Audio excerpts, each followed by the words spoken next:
اسلام آباد میں تحریک تحفظ آئین کے زیر اہتمام 2 روزہ کانفرنس ہونا ہے، اور جس ہوٹل میں یہ ہونی تھی وہ کہا جا رہا ہے اب بند ہے، قیادت پہنچ رہی ہے۔ آپ بھی کشمیر سے آئے ہیں، کیا کہیں گے یہ کانفرنس ہو پائے گی آپ لوگوں کی؟ دیکھیں جی، کانفرنس تو ہم کریں گے، لیکن جو ہمارا وینیو تھا وہ ٹیولپ ہوٹل تھا، اس کو بند کر دیا گیا۔ اب ہم باہر ہیں، قائدین آ رہے ہیں، اور جو وہ فیصلہ کریں گے کہ ہم نے یہ سڑک پر کانفرنس کرنی ہے، کسی اور جگہ بیٹھ کے کانفرنس کرنی ہے، کانفرنس تو انشاءاللہ ہوگی۔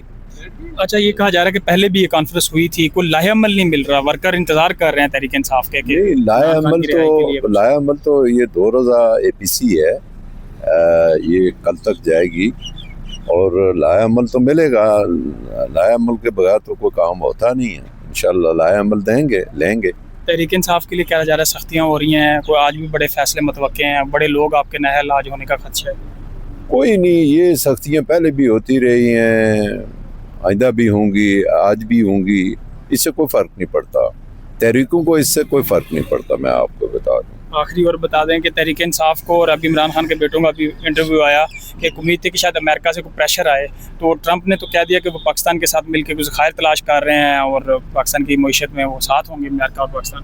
دیکھیں جی، ایک دنیا کا نظام ہے جمہوریت، اور امریکہ بھی اس کو پسند کرتا ہے، اور پھر ہیومن رائٹس کا معاملہ ہے دنیا میں۔ ہیومن رائٹس بھی پسند کرتی ہیں کہ پاکستان نے نہ جمہوریت ہے اور نہ ہیومن رائٹس کی جو ہے نا ہر طرح کی وائلیشن ہو رہی ہے۔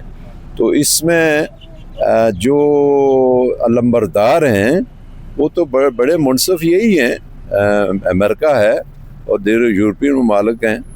تو میں سمجھتا ہوں کہ وہ جو بچے ہیں خان صاحب کے، وہ ٹھیک سمت میں نکلے ہیں کہ ہم ذرا دیکھیں کہ دنیا کی جمہوریت کیا کر رہی ہے، اور دنیا کی ہیومن رائٹس کی تنظیمیں کیا کرتی ہیں، کہ اتنی بڑی سطح پر وائلیشن ہو رہی ہے کہ ایک بے گناہ شخص جس کا نام عمران خان ہے، وہ قید و بند کی صحبتیں، ان کے دیگر قائدین قید و بند کی صحبتیں برداشت کر رہے ہیں، اور بالکل وہ معصوم ہے، کوئی ان کے ذمہ کوئی کیس، کوئی کسی قسم کا سلسلہ نہیں ہے۔